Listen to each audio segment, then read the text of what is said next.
In this short tutorial, I will show you how to remove shows from the Continue Watching list on Crunchyroll. Sometimes, you may want to clean up your viewing history or simply don't want certain shows to appear in your Continue Watching section. To get started, open up the Crunchyroll app and make sure you are logged into your account. Then tap on the My List option at the bottom left. Then tap on the History option at the top. Now you'll be able to see all of the shows you've watched on Crunchyroll. If you want to remove a specific show from this list, tap on the three little dots under that show. Then tap Remove from History. If you want to remove all shows from the Continue Watching list, tap on the Manage option.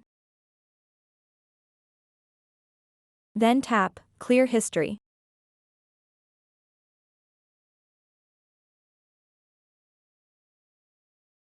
Once you've done that, the shows will be removed from your Continue Watching list immediately.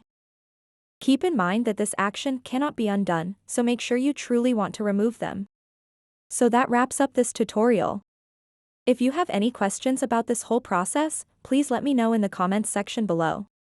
And if this video helped you out, please give it a big thumbs up and subscribe to this channel for more tutorial videos like this one. Thank you so much for watching and have a good day.